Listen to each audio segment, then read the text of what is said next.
Lisa worked at the local diner from 6 in the morning until 2 in the afternoon. Then she rushed home, changed clothes, and headed to her second job at the grocery store until 9 at night. This had been her routine for 3 years now, ever. Since her husband left and she became the only one supporting her 7-year-old daughter Amy, every morning, Lisa would drop Amy off at Riverside Elementary School before her first shift. The school sat just 2 blocks from their small apartment, and Amy could walk home with her best friend Katie when classes ended. It was a simple life, but Lisa had always believed things would get better. The city council had promised that. 6 months ago, Mayor Johnson and the council members had held a big meeting at the community center. They brought fancy charts and colorful pictures showing what their neighborhood would look like in 2 years. There would be new shops, a beautiful park, and modern apartments where families could live. Best of all, they said hundreds of good jobs were coming. Lisa remembered sitting in that crowded room, holding Amy's hand, feeling hopeful for the first time in years.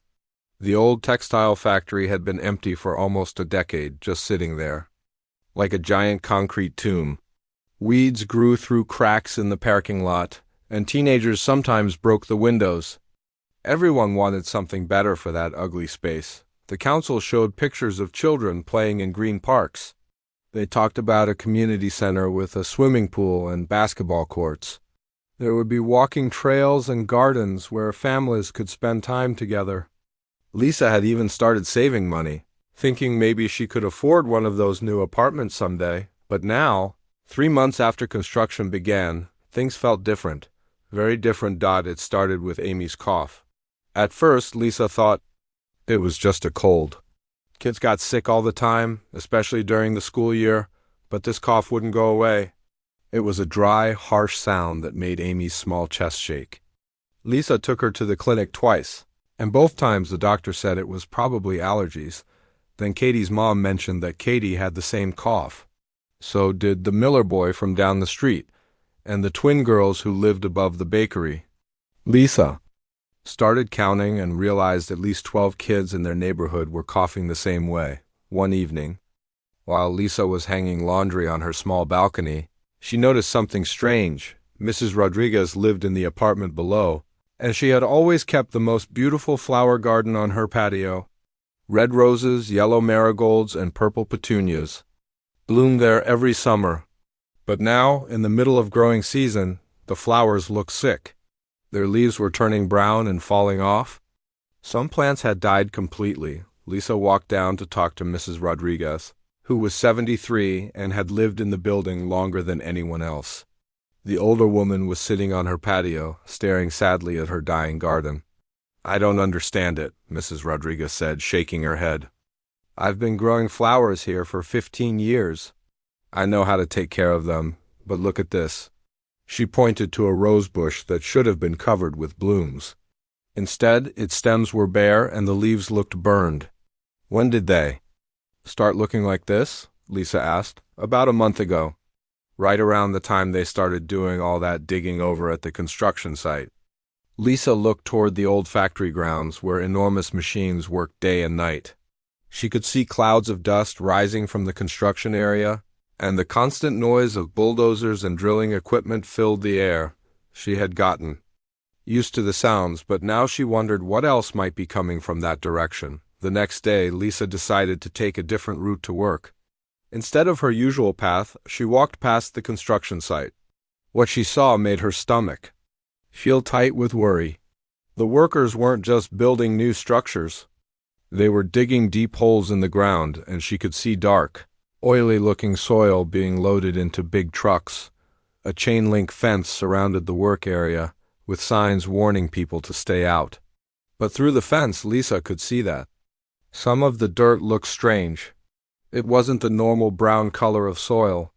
Parts of it were almost black, and there seemed to be a chemical smell in the air. That evening, Lisa walked to Riverside Creek, which ran behind the elementary school, and through their neighborhood. She had played by this creek as a child, catching small fish and frogs with her friends. Amy loved to collect smooth stones from the water during their weekend walks. But when Lisa looked at the creek now, something was terribly wrong. The water which had always been clear enough to see the bottom, looked cloudy and had an oily film floating on top. There was a smell too, sharp and unpleasant. Like the cleaning chemicals she used at work, Lisa felt a chill run down her spine. This was the same creek that flowed right past Amy's school. The same water that fed into the drinking wells for their neighborhood. The next morning, Lisa made a decision. She would go to the city council meeting and ask some questions. She had never spoken at a public meeting before, and the thought made her nervous. But Amy's cough was getting worse, and Lisa needed to know if there was a connection to what was happening at the construction site. The council met every second Tuesday of the month in the basement of City Hall. Lisa had walked past the building hundreds of times, but never went inside. She arrived early and sat in the back row, watching as other people filed in. Most of them looked like business owners and community leaders. Lisa felt out of place in her work uniform and worn sneakers. When it was time for public comments, Lisa's heart pounded as she walked to the microphone. Her hands were shaking, but she thought about Amy's cough and found her voice. "My name is Lisa, and I live on Oak Street," she began. "My daughter goes to Riverside Elementary, and she's been sick with a bad cough for weeks now. So have a lot of other kids in our neighborhood. I'm wondering if this has anything to do with the construction work at the old factory site." Mayor Johnson smiled, but it didn't reach his eyes. "Thank you for your concern, Lisa. I can assure you that all construction work is being done according to strict safety standards. Sometimes these big projects create temporary dust and noise, but it's all part of making our community better." Councilman Davis nodded along. "We understand that change can be disruptive, but the benefits will far outweigh any short-term inconvenience. This development will bring jobs and prosperity to our entire area." Lisa felt frustrated. They hadn't really answered her question. But what about the creek? "The water looks different now, and there's a strange smell." "We're monitoring all environmental factors very carefully," Mayor Johnson replied. "If there were any real health concerns, we would certainly address them immediately." The way he said "real health concerns" made Lisa feel small, like her worries didn't matter. She wanted to ask more questions, but the mayor had already moved on to the next speaker. Walking home that night, Lisa felt angry and confused. The council members had given her polite answers, but she didn't feel like they had really listened. They seemed more interested in talking about jobs and prosperity than about sick children and dying flowers. As she tucked Amy into bed, listening to that harsh cough that just wouldn't go away, Lisa made another decision. She wasn't going to stop asking questions. Something was wrong in their neighborhood, and she was going to find out what it was. She didn't know it yet, but Lisa was about to uncover secrets that would change everything for their small community. The truth was buried deeper than anyone imagined, and it would take courage she didn't know she had to bring it into the light. Lisa couldn't sleep that night. The council members' words kept playing in her head. They had been so polite, so professional, but something felt wrong about their answers.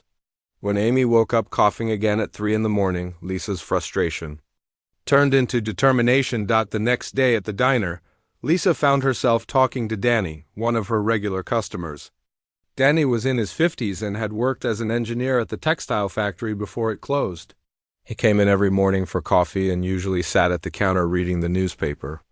Lisa had served him hundreds of times, but they had never talked about anything serious. "Danny," Lisa said as she refilled his coffee cup, "you used to work at the old factory, right? Do you know anything about what they might have stored there over the years?" Danny looked up from his paper, his expression growing serious. "Why, do you ask?" Lisa told him about Amy's cough, the dying plants, and the strange-looking water in the creek. She also mentioned her frustrating experience at the council meeting. Danny listened carefully, nodding as she spoke. "I've been wondering about that myself," Danny said quietly. "I worked there for 22 years, right up until they shut down. In the early days, they weren't as careful about waste disposal as they should have been. We used a lot of chemicals in the textile process, and I know some of it got buried on the property." "Buried?" Lisa felt her stomach drop. It was common practice back then. Companies would dig pits and dump chemical waste, then cover it with dirt. They thought the ground would just absorb it safely. We know better now, but back in the 70s and 80s, that's how things were done. Lisa stared at him. So there could be chemicals buried right where they're building now? It's possible, more than possible, actually. I remember helping to dig some of those pits myself. Danny looked uncomfortable. I was young and just following orders. We didn't know how dangerous it was. That afternoon, Lisa couldn't concentrate on her work at the grocery store. She kept thinking about what Danny had told her. When her shift ended, she decided to walk by the construction site again. This time, she paid closer attention to what she saw. The workers were still digging, and the dark, oily soil was more obvious now. She could see them loading it into special trucks that looked different from regular dump trucks. These had covers and warning signs on the sides. Lisa wished she could read what the sign said, but the fence was too far away. As she stood watching, another person approached the fence. It was Mrs. Patterson, who lived 2 streets over and worked as a substitute teacher at the elementary school. Terrible, isn't it? Mrs. Patterson said, joining Lisa at the fence. What do you mean? All this disruption. My grandson Kevin is in the same class as your Amy, and he's been sick too. Coughing, headaches, stomach problems. His mother took him to 3 different doctors, and none of them can figure out what's wrong. Lisa turned to look at her. How many kids do you think are having these problems? More than you might think. I've been keeping track because it's affecting my substitute work. Last week, 7 children were absent from 1 second-grade class alone. The school nurse told me. She's never seen anything like it. This information hit Lisa like a punch to the stomach. If Mrs. Patterson was right, this wasn't just about Amy and a few other children. This was much bigger. Have you talked to anyone about this? Lisa asked. I tried calling the school district office, but they said individual health issues aren't their responsibility. They told me to contact the county health department. Did you? Mrs. Patterson laughed bitterly. I tried. They said they needed more specific information before they could investigate. They wanted medical records and proof that the illnesses were connected to an environmental cause. How am I supposed to get that? Lisa felt angry again, but this time it was mixed with something else. Fear, if so many children were getting sick. And no one in authority seemed to care what was going to happen next. That evening, Lisa called her sister Jessica, who lived in the next town over. Jessica had always been the smart one in the family, the one who went to college and knew how to research things. Jess, I need your help with something, Lisa began, and then explained everything that had been happening. Jessica listened without interrupting, asking only a few questions for clarification. When Lisa finished, there was a long pause. Lisa, this sounds really serious. Have you thought about getting some of the other parents together?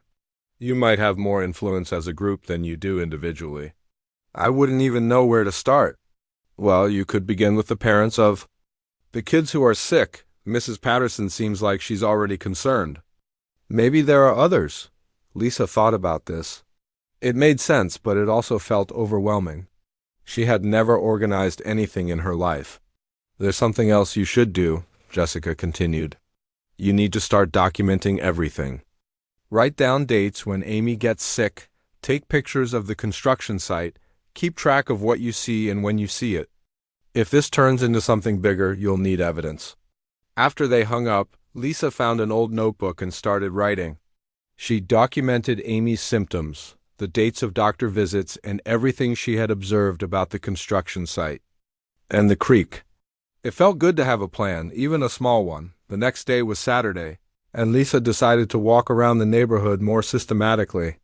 She wanted to see if other people were noticing the same problems she was. At the small park where Amy liked to play, Lisa met another mother named Carol. Carol's son Tyler was Amy's age, and he had been complaining about headaches and feeling tired all the time. I thought maybe he was just trying to get out of doing his homework, Carol admitted. But it's been going on for weeks now, and he's never been the type to fake being sick. Lisa told Carol about her own concerns and what Danny had said about chemicals being buried at the factory site.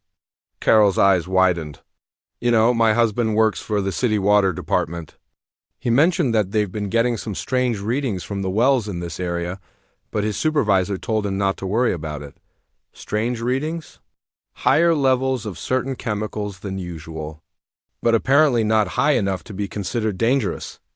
At least that's what they were told. Lisa felt that familiar knot in her stomach. Do you think your husband would be willing to talk to me about this? Carol hesitated. He might be, but he's worried about his job. You know how it is. If you rock the boat too much, you might find yourself out of work. Lisa understood that fear completely. She had the same worry about speaking up, but Amy's health was more important than her job security. Over the next week, Lisa found herself having similar conversations with more and more people. The mailman mentioned that several families on his route had asked about moving away because their children were getting sick. The pharmacist said she had noticed an unusual number of requests for cough medicine and allergy medications in their neighborhood. Each conversation added another piece to a puzzle that was becoming clearer and more frightening. Lisa realized that what was happening wasn't just bad luck or coincidence. There was a pattern, and it seemed to be connected to the construction at the old factory site. But the more she learned, the more questions she had. If chemicals really were buried there, why had the city approved construction without testing? The soil first? If the water readings were unusual, why wasn't anyone investigating? And if so many children were getting sick, why did the authorities keep dismissing their concerns? Lisa knew she needed answers, and she was beginning to understand that getting those answers might require more courage than she had ever needed before. Lisa's breakthrough came on a rainy Tuesday morning. She was serving coffee at the diner when a woman she didn't recognize walked in, looking nervous and checking over her shoulder. The woman was young, maybe in her 20s, wearing a state government jacket that was soaked from the rain. "Could I get a coffee to go?" the woman asked quietly. "And maybe somewhere we could talk privately for a minute." Lisa glanced around the nearly empty diner. Old Pete was in his usual corner booth reading the sports section, and the cook was in the back preparing for the lunch rush. She poured the coffee and gestured toward a table near the window. "I'm Rachel," the woman said, sitting down. "I work for the State Environmental Office. I heard you've been asking questions about the construction site." Lisa's heart started beating faster. "How did you hear about that?" "Word gets around in small towns." "Look, I'm not supposed to be here, but I think you deserve to know what we found." Rachel pulled a folded paper from her jacket pocket. "These are soil test results from the factory site. We did them 6 weeks ago, before construction started." Lisa looked at the paper, but the numbers and chemical names meant nothing to her. "I don't understand what this says." "It says the soil is contaminated with benzene, lead, and several other toxic chemicals. The levels are way above what's considered safe, especially for an area where families will be living." Rachel's voice was barely above a whisper. "This should have stopped the project immediately, but construction is still going on." "That's the problem?" "Our report went to the city council, and they were supposed to halt all work until the contamination was cleaned up.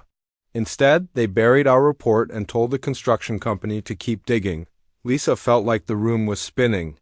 "They knew? The council knew the soil was poisoned and they let the work continue anyway?"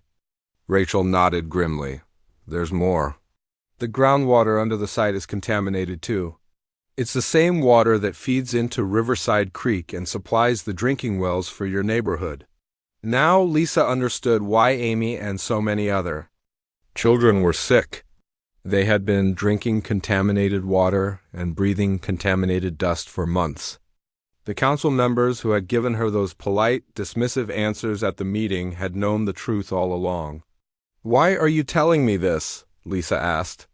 "Because I have a daughter too," Rachel said. "She's only 3, but if I lived in your neighborhood, I'd want someone to warn me. I could lose my job for this, but I can't stay quiet when children are getting hurt." Rachel left her coffee untouched and hurried out into the rain. Lisa sat alone at the table, staring at the test results.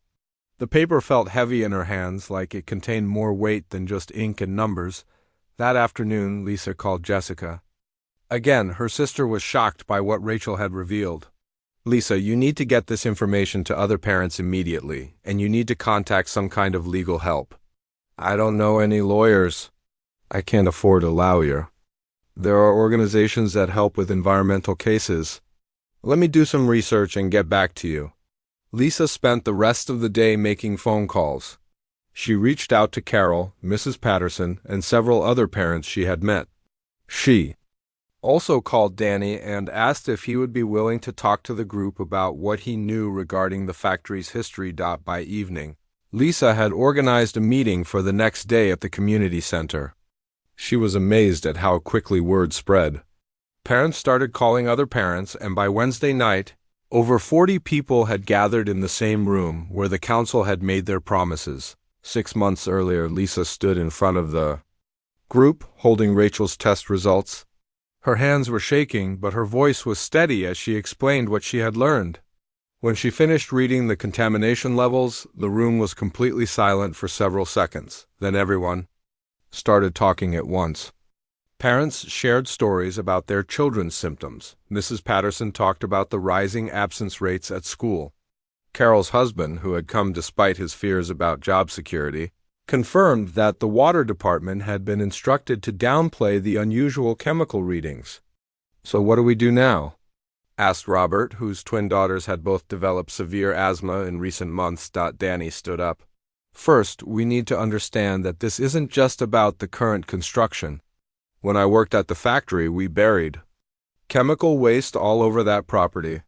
What they're digging up now is probably just the beginning. How much waste are we talking about? Someone called out. Hundreds of barrels, maybe thousands. Over 30 years of operation, we dumped everything in the ground. Solvents, dyes, heavy metals. Back then, we thought the earth would just absorb it safely. We were wrong. The group decided to take several immediate actions. They would demand an emergency city council meeting. They would contact the state environmental office officially, not just through Rachel's secret warning. And they would start documenting all the health problems their children were experiencing. Lisa volunteered to coordinate these efforts, even though the responsibility felt overwhelming. But looking around the room at the faces of worried parents, she knew she couldn't back down now. The next morning, Lisa called City Hall to request an emergency council meeting. The secretary was polite but firm. The council only meets on scheduled dates unless there's a genuine emergency. Our children are being poisoned, Lisa said. If that's not an emergency, what is? I'll pass along your message, the secretary replied in a tone that suggested she wouldn't. Frustrated but not defeated, Lisa decided to try a different approach.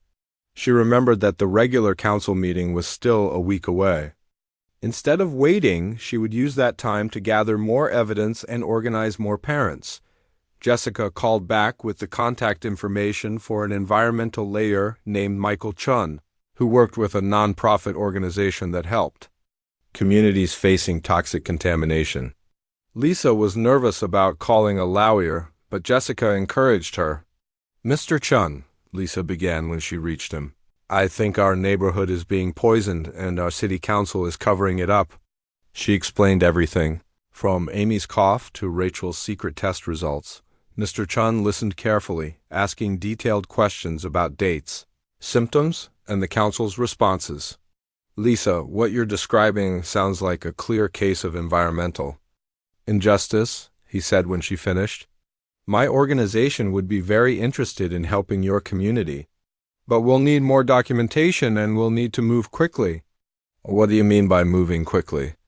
If contaminated soil and groundwater are affecting public health, every day that passes makes the problem worse. We need to get independent testing done immediately, and we need to force the city to take action. Mr. Xion explained that his organization could arrange for independent soil and water testing at no cost to the community. They could also help the parents organize their health documentation and prepare for legal action if necessary. But I have to warn you, he added, this kind of fight can get ugly. City officials and construction companies don't like being challenged, especially when there's a lot of money involved. Are you prepared for that? Lisa thought about Amy's cough, about all the sick children in her neighborhood, about Rachel risking her job to warn them and about the council members who had looked her in the eye and lied. "Yes," she said, "we're ready to fight." As Lisa hung up the phone, she realized that her life had changed completely in just a few weeks. She had gone from being a quiet single mother working 2 jobs to being the leader of a community uprising. The thought terrified her, but it also filled her with a sense of purpose she had never felt before. The truth was finally coming out, and Lisa was determined to make sure everyone knew it. The independent testing results came back on a Friday afternoon, and they were even worse than Rachel's original report. Mr. Chung called Lisa at the diner during her shift, his voice grim. "Lisa, we need to meet tonight. The contamination levels are extremely dangerous. This is now a public health emergency." Lisa's hands trembled as she hung up the phone. She called her manager and explained she had a family emergency, then rushed home to call the other parents. Within 2 hours, 30 people had gathered in Mrs. Patterson's living room because it was the biggest space available. Mr. Chun spread the test results across the coffee table. Unlike the state report that Rachel had shared, these results came with plain English explanations that everyone could understand. "The soil contamination is 10 times higher than what's considered safe," he began. "The groundwater shows levels of benzene and lead that would be dangerous for adults and potentially deadly for children with prolonged exposure." Carol gasped. "Deadly? I don't want to scare you, but we're looking at serious long-term health effects. The symptoms your children are experiencing now could be just the beginning. We need to get them medical attention immediately, and we need to stop any further exposure." Robert, whose twin daughters had been getting sicker each week, stood up abruptly. "I'm taking my family to stay with my parents until this gets fixed. We can't keep living here." "I understand that impulse," Mr. Chun said gently, "but running away won't solve the problem for everyone else. And legally, it might hurt your case if you need to seek damages later."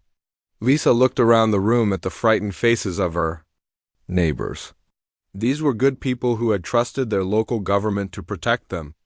They had believed the promises about progress and prosperity. Now they were finding out that their trust had been betrayed in the worst possible way. "What's our next step?" Lisa asked.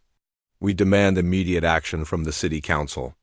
If they refuse, we go to the state authorities and the media. This story needs to get out." The next morning, Lisa called Mayor Johnson's office directly.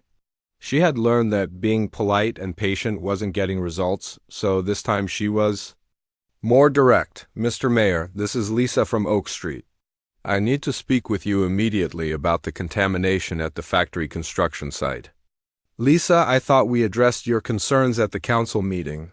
That was before we had independent testing done. The soil and water contamination is at dangerous levels, and our children are getting sicker every day. We need you to halt construction immediately and declare a public health emergency." There was a long pause. "Lisa, I don't know where you're getting your information, but I can assure you that all safety protocols are being followed." "I have the test results right here, Mr. Mayor. The benzene levels alone are 10 times the safe limit."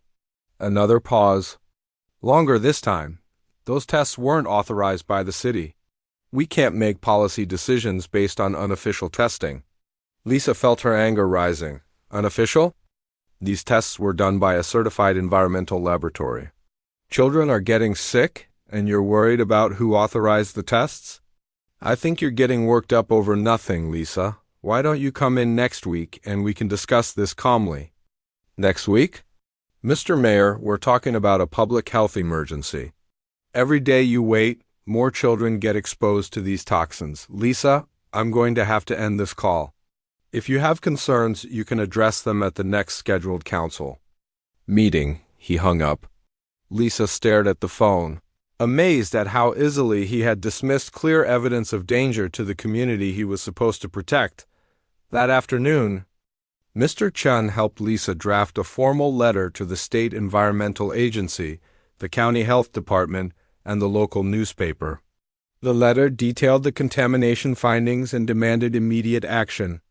They also sent copies to every council member. By Monday, Lisa realized that word of their testing results was spreading throughout the town. People she barely knew stopped her on the street to ask questions. Some were supportive, but others seemed angry with her for causing trouble. At the grocery store, her manager pulled her aside.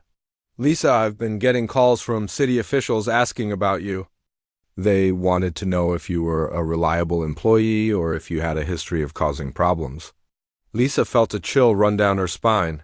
"What did you tell them?" "I told them you're one of my best workers and that your personal business is none of their concern. But I wanted you to know they're asking questions." This was exactly what Mr. Chun had warned her about. The pressure was starting. That evening, Lisa got a call that changed everything. It was from Katie Morrison, a reporter from the regional newspaper who had received their letter. "Lisa, I've been investigating similar cases in other towns, and your situation fits a pattern I've been tracking. Would you be willing to go on the record with your story?" Lisa's first instinct was to say no. Going public felt terrifying.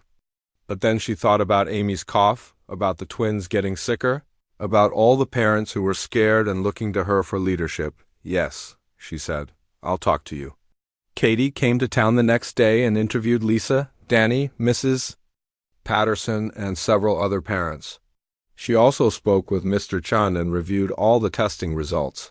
She took photographs of the construction site and the contaminated creek. The story ran on the front page of the Sunday edition with the headline, "Toxic Cover-Up. City Council Hides Contamination While Children Fall Ill."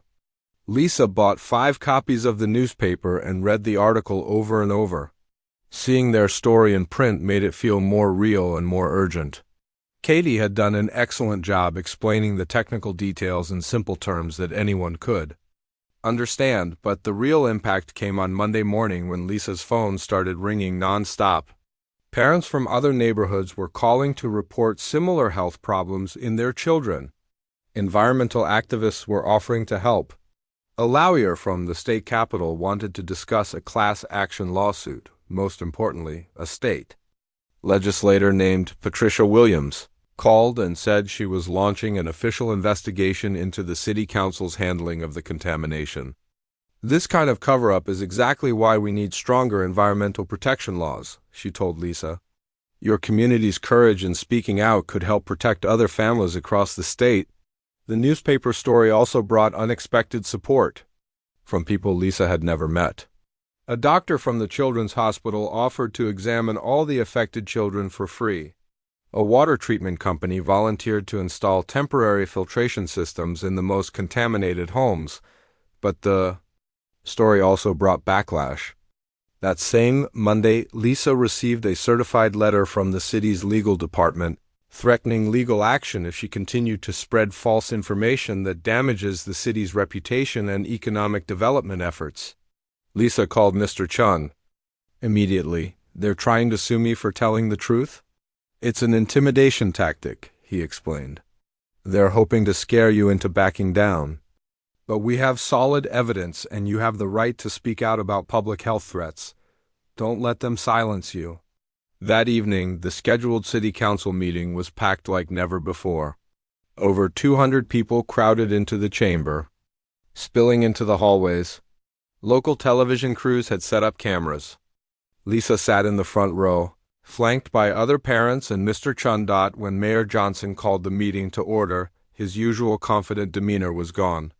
He looked nervous and kept glancing at the cameras. "Before we begin tonight's agenda," he said, "I want to address some recent media coverage that has unfairly characterized our city's development efforts." But before he could continue, Lisa stood up. She had been quiet and polite for too long. "Mr. Mayor," she said in a voice that carried to the back of the room, "our children are being poisoned, and you've known about it for months. The time for public relations speeches is over. We demand action, and we demand it now." The crowd erupted in applause, and Lisa realized that the moment of reckoning had finally arrived. The silence in the council chamber felt heavy after Lisa's words. 200 people stared at Mayor Johnson, waiting for his response. The television cameras captured every second as sweat beaded on his forehead. "Lisa, you're making very serious accusations," Mayor Johnson said, but his voice lacked its usual confidence. "We've always acted in the best interests of our community." "Then explain this," Lisa said, holding up the contamination report. Explain why you buried test results that showed our children were being poisoned. Before the mayor could answer, something unexpected happened. Councilman Davis stood up slowly, his face pale. I can't do this anymore, he said, his voice shaking. The people deserve to know the truth. Mayor Johnson spun around to face him. David, sit down. We discussed this. No, we're done hiding. Davis turned to face the packed room. Everything Lisa said is true. We received environmental reports showing dangerous contamination levels 3 months ago. Meridian Development Company convinced us to keep quiet about it. The crowd erupted. Parents jumped to their feet, shouting questions and demands. Lisa felt her heart pounding as she watched years of lies finally crumble. They paid us, Davis continued, his voice barely audible over the noise. Not directly, but through campaign contributions and promises of jobs for our family members. They said the contamination could be managed safely and that stopping the project would destroy our local economy. You sold out our children for money? Robert yelled from the back of the room. Davis nodded, tears in his eyes. I have grandchildren too. I thought I was protecting their future by bringing jobs to town. I never imagined it would make them sick. Mayor Johnson was frantically whispering to the city attorney, but it was too late. Councilwoman Mills suddenly stood up as well. I received $25,000 in consulting fees from a company connected to Meridian, she announced. I was told it was for economic development advice, but I knew what it really was. The room was in chaos now. Parents were demanding resignations, reporters were taking notes frantically, and the television crews were capturing every moment. Lisa looked around in amazement. Just 6 months ago, she had been a quiet single mother who never spoke up about anything.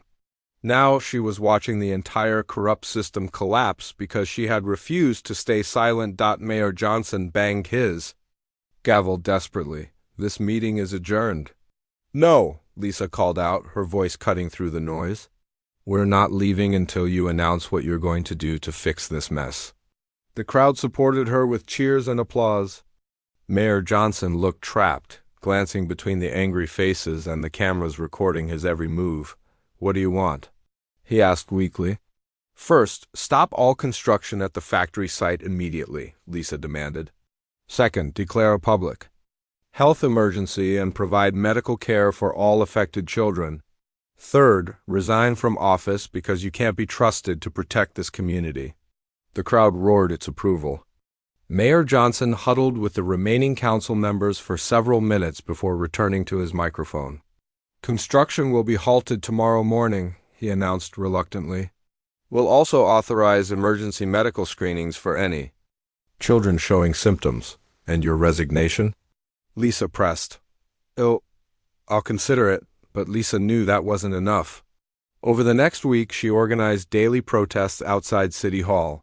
Parents took turns holding signs reading, Our children matter and no more lies. The media attention grew larger each day, with news crews from the state capitol coming to cover the story. The pressure worked. Within 10 days, Mayor Johnson and 2 other council members had resigned. Federal investigators arrived to examine the financial connections between city officials and Meridian Development. The company's assets were frozen while authorities determined how much money had changed hands illegally. More importantly, the state environmental agency took control of the contamination site. Teams of workers in protective suits began the massive job of removing poisoned soil and cleaning the groundwater. The process would take months, but at least it was finally happening. Lisa found herself thrust into a leadership role she had never wanted, but couldn't abandon. Reporters called her daily for interviews. Other communities facing similar problems reached out for advice. Environmental groups asked her to speak at conferences about fighting corporate pollution. I'm just a mother who got angry, she would tell people. I'm not special. Anyone can do what we did if they care enough to try. But the fight wasn't over. 6 months later, a special election was held to replace the resigned council members. Lisa's neighbors encouraged her to run, arguing that the community needed leaders they could trust. Lisa was terrified at the thought of running for office. She had never seen herself as a politician. But when she looked at Amy, whose cough had finally disappeared after they moved to temporary housing outside the contaminated area. She knew she had to continue the fight. Her campaign was simple. She knocked on doors in every neighborhood, listening to people's concerns and promising transparency in government. She had no money for fancy advertisements, but she had something more powerful: the trust of families who had watched her fight for their children. Election night was held at the same community center where Lisa had first organized parents to demand answers. When the results were announced, Lisa had won by the largest margin in city history. Amy ran up to hug her as the crowd cheered. "Does this mean you're the boss now?" Amy asked. Lisa laughed.